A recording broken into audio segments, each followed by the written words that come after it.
everyone, what's up? It's your girl Ashley, and it's been a long time, but I'm back and I'm gonna be doing this curly mohawk hair tutorial. I suggest this hairstyle for a photo shoot or even if you just want to try something different. With my hair, this hairstyle took about 30 to 40 minutes to finish. Of course that will change depending on how much hair you have. You'll need some pretty small size perm rods, probably about 30 of them. I actually got these when I was back in elementary school. You'll need a sectioning clip. You need some type of styling cream. The one that I use today is a Moroccan Oil Hydrating Styling Cream. You will also need a comb, a strong holding hairspray. In this video I'm using this Kevin Murphy strong hold hairspray and it works very well. You also need a spray bottle full of water. I got this one from Dollarama for $1, but you can just empty out any hairspray bottle or any kind of spray bottle. You will need about 5 or 6 hair elastics depending on how much hair you have, and you're going to need a ton of bobby pins. This is mandatory. So first you're going to want to start with some clean hair and just brush it out. The longer your hair, the better the style will come out. When I used to do this hairstyle when my hair was down to my butt, my mohawk was so much curlier and a lot higher, and I would say that this length of my hair right now should be the minimum of anyone doing this tutorial.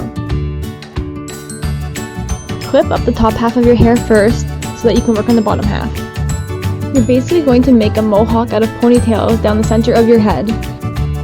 Make sure all the ponytails are evenly spaced so that when the mohawk is up, there'll be no holes in it. Depending on how thick your hair is, you should have around 6 to 8 ponytails going down your head. If you have thinner hair, you may need to get some extensions or something to fill in to make it a little more voluptuous. The parting on the side of your head can be visible or discreet. This is really up to you. Make sure you're using a fine-tooth comb or even a toothbrush with hairspray to flatten down the sides of your hair as much as possible. I forgot to film myself using the Moroccan Oil Styling Cream, so all I did was rub it in my hands and then finger comb it through my hair. This will make the curls come out more smoother. Now here comes the fun part. Take the medium-sized perm rods, about the thickness of your ring finger, and start putting them in your hair starting at the front. Use sections that are about 1 centimeter or a little less for sections. If it's bigger, the curls won't come out as nice, and you can make the sections smaller also. Just make sure you don't run out of perm rods. I chose medium-sized perm rods just because I feel like it looks the best to have in the front, and the rest of them you can just mix up in the back. Make sure your hair is dry, especially if you have thick hair. If it's wet and you do this, it won't become curly overnight. It'll take much longer to dry. Once you're done putting in the perm rods, mist your hair with water all over and have a good night's sleep. This may be a little uncomfortable, but trust me, it will be all worth it.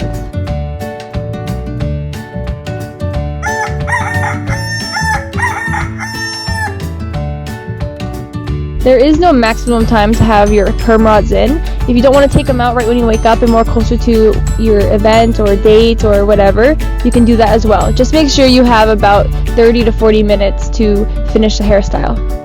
Make sure you take out the perm rods gently. You don't want to create any split ends or ripped hair. I don't know if any of you noticed, but my hair lines on the sides are different right now as to earlier in this video. That's because I had to redo the whole entire first half of the video due to being out of focus. Don't worry about any curls that may have not come out as curly as you would have liked. We're going to pin up all these curls anyway, so it's not going to be visible. If you want to, you can use a curling iron to touch up the curls. Now separate the curls with your hands just to have more volume and just more curls in general. To create more volume before pinning the curls, you can back comb them. If your hair is really long, you can also just use your hands to back comb the hair. I used to do that with long hair and it worked amazing. Now take your bobby pins and start pinning it down and shaping it into a mohawk. This part does take a lot of practice. If you have longer hair, it is a little easier to make a high mohawk.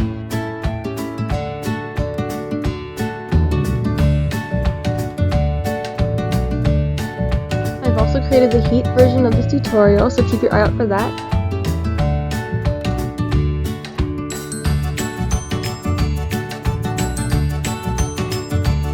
Just spray it with some hairspray and here is the final look.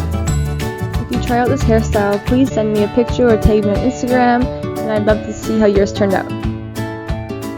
Thanks for watching, and I'll see you in my next video. Bye!